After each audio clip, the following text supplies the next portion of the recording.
beğenmeden şu kaçın ya. Ben ilahi.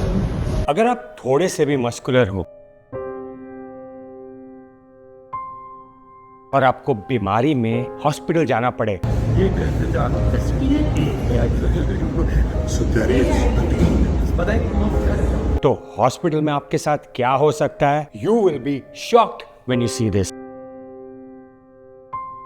Shooting मोटी में चल रही है शूटिंग ऑपरेशन तो पहले शूटिंग भी करनी पड़ती है सो फाइनली स्टोरीज आ गई ओह शिट अगले नैप ये नहीं जा सो टाइम से एडिटिंग आई हुई है हम चेक कर रहे हैं beğenmeden şu kaçın ya.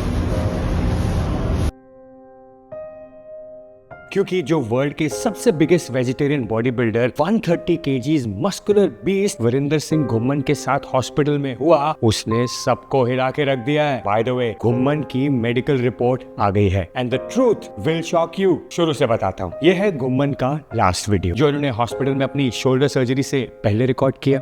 Shooting मोटी में चल रही है शूटिंग ऑपरेशन तो पहले शूटिंग भी करनी पड़ती है बट अनफॉर्चुनेटली वो अपनी शोल्डर सर्जरी सरवाइव नहीं कर पाए और सर्जरी के कुछ ही मिनट्स बाद वो दुनिया छोड़कर चले गए। सैड। एडा जवान योदा आप चल के हो गया, मैं उधर नाल गया, अंदर तुर के हो गया, चलना बड़ा को प्रॉब्लम और है ही नहीं सी। लेकिन उससे भी ज्यादा दुख की बात यह है कि इंडिया में जब भी कोई बॉडी बिल्डर मरता है सबका एक ही रिएक्शन होता है, इसने तो स्टेरॉइड्स लिया होगा। बट क्या वीरेंद्र सिंह घुम्मन की डेथ का रीजन भी स्टेरॉइड था? Now listen to this. Varinder Singh Ghuman world's biggest vegetarian body builder, इन्होंने लाइफ में कभी एग तक नहीं खाया, सिर्फ मिल्क, डेयरी और वे प्रोटीन से अपना डेली प्रोटीन इंटेक पूरा करते थे। मैंने इनका इंटरव्यू 2017 में किया जहां इन्होंने शेयर किया कि ये रोज ½ kg वे प्रोटीन का डब्बा खाते हैं। तो आप कितने स्कूप ले रहे हो बाजी प्रोटीन के हर दिन के? आधा डिब्बा जाता है जी। इनकी ऐसी पर्सनालिटी थी कि इनको देखकर कोई भी इग्नोर नहीं कर सकता था। तो ऐसा क्या हुआ कि घुम्मन एक छोटी सी शोल्डर सर्जरी सरवाइव नहीं कर पाए? कई दिनों से घुम्मन अपनी शोल्डर की इंजरी से परेशान थे। He could not lift heavy weight और इनकी मूवमेंट भी बहुत रिस्ट्रिक्टेड थी। So he decided to fix this issue. जितना मुझे सारे जानते हो, I am suffering from few injuries from last few weeks और shoulder rupture, bicep rupture here, hamstring here. 6 अक्टूबर 2025 को Ghuman Fortis Escorts hospital Amritsar गए टू फिगर आउट ये क्या प्रॉब्लम है। घुम्मन को 6 अक्टूबर को ओपीडी में इवैल्यूएट किया गया and as per hospital record Ghuman medically बिल्कुल फिट थे। उन्हें पहले से कोई बीमारी नहीं थी। डॉक्टर्स ने उन्हें arthroscopic rotator cuff repair surgery with bicep tendonitis advice की। इसको सिंपल लैंग्वेज में समझो तो ये एक रूटीन शोल्डर सर्जरी है। इतनी कॉमन है कि पेशेंट सेम डे हॉस्पिटल से डिस्चार्ज हो जाते हैं। सो डॉक्टर साहब हम क्या करने का है? तो आज वीरेंद्र जी का जो रोटेटर कफ है वो टॉर्न है, हम उसको रिपेयर करने वाले हैं। हम दूरबीन से अंदर जाएंगे और जितना भी मसल्स आपके टॉर्न है वो सिर्फ की होल सर्जरी से 3 मसल्स टॉर्न है, तीनों मसल एक एक करके सूचर एंकर की मदद से रिपेयर करेंगे। घुम्मन भी यही सोच के गए थे कि शाम को सर्जरी के बाद he will come back home. जैसे कि उनका ये लास्ट बिफोर सर्जरी वीडियो देखो।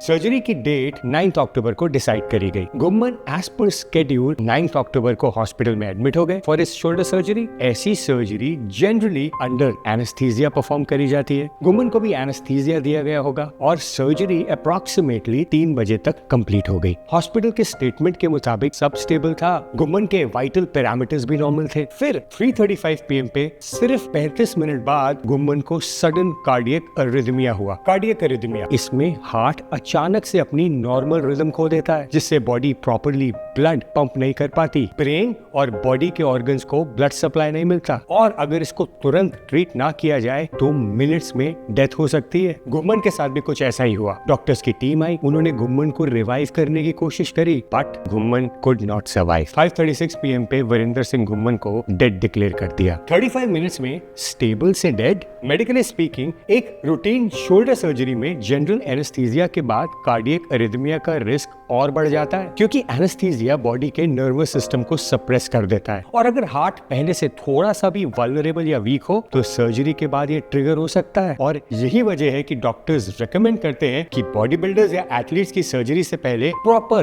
कार्डियक स्क्रीनिंग होनी जरूरी है, which includes ECG, echocardiogram and stress test, ताकि पता चले कि हार्ट हेल्थ कैसी है। बाहर से फिट दिखना और अंदर से फिट होना दोनों अलग अलग चीजें हैं। गुम्मन के फैमिली मेंबर्स भी यही कंफर्म करते हैं कि गुम्मन की प्री सर्जरी कार्डियक रिपोर्ट में रेड फ्लैग्स थे। एज पर देम गुम्मन की ईसीजी रिपोर्ट के मुताबिक he was not fit for the surgery. ECG ਉਹਦੀ ਦੇਖੀ ਹੀ ਨਹੀਂ ਗਈ ਜਾਂ ਜਾਣ ਬੁੱਝ ਕੇ ਨਹੀਂ ਦੇਖੀ ਗਈ।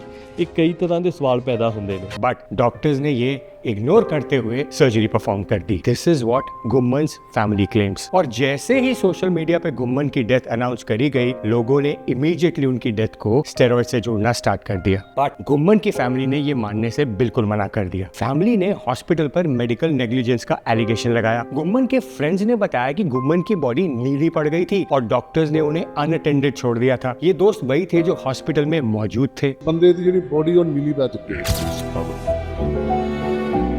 ਫੋਰਟਿਸ हॉस्पिटल ਦੀ ਇਹ ਸਭ ਤੋਂ ਵੱਡੀ ਗਲਤੀ ਹੈ। ਇਹਨਾਂ ਕੋਲ ਡੋਜ਼ ਓਵਰ ਦਿੱਤੀ ਗਈ ਹੈ ਕਿਸੇ ਨੂੰ ਨਹੀਂ। घर वालों ने हॉस्पिटल से सीसीटीवी फुटेज मांगा। हॉस्पिटल ने कहा ओटी का फुटेज ही नहीं है, सिर्फ बाहर का फुटेज अवेलेबल है। I mean, इतना बड़ा हॉस्पिटल और ऑपरेशन थिएटर में कैमरा नहीं। ਇਹਨਾਂ ਨੇ ਫੋਰਟਿਸ ਵਾਲਿਆਂ ਨੇ ਡਰਾਮਾ ਲਾਇਆ ਕਿ ਸਾਡਾ ਭਰਾ ਵਰਿੰਦਰ ਘੁੰਮਣ ਦੀ ਡੈਥ ਹੋਈ ਹੈ ਤੇ ਜਿਹੜੇ ਡਾਕਟਰ ਸੀਗੇ ਉਹ ਸਾਰੇ ਚਲੇ ਗਏ।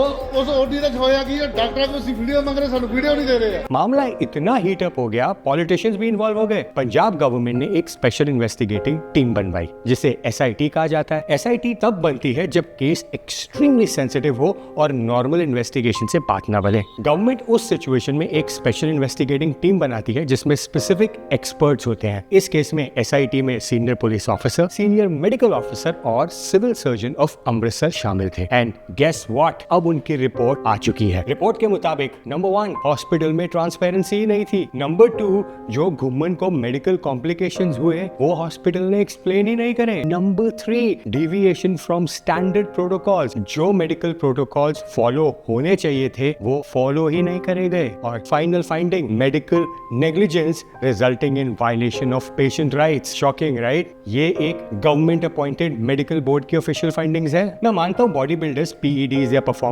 एनहांसमेंट ड्रग यूज करते हैं फॉर देयर स्पोर्ट, और हर बार जब कोई बॉडी बिल्डर की डेथ होती है ये एक रीजन बन जाता है। हम हर बार बॉडी बिल्डर्स को ब्लेम करते हैं कि इसने स्टेरॉइड्स लिया होगा, इसकी खुद की गलती है, बट कभी भी कोई हॉस्पिटल पे सवाल नहीं उठाता। इस केस में अगर फैमिली ने फाइट ना की होती, अगर दोस्तों ने हॉस्पिटल पे सवाल ना उठाए होते तो शायद ये इन्वेस्टिगेशन ही ना होती। क्योंकि हॉस्पिटल का तो नैरेटिव था सर्टेन कार्डियक एरिथमिया हुआ और हमने अपना बेस्ट एफर्ट दिया, बट एसआईटी की फाइंडिंग्स कुछ और ही कह रही हैं। इसीलिए मेरी आप सबसे रिक्वेस्ट है कि take good care of your health. Body में कुछ मत ऐसा डालो जो बाद में आपकी हेल्थ को कॉम्प्लिकेट करे, बिकॉज हॉस्पिटल्स के लिए आजकल बहुत इजी है to blame anyone who is a little muscular कि इसने तो स्टेरॉइड्स लिए होंगे। सो इसीलिए stay healthy and stay natural.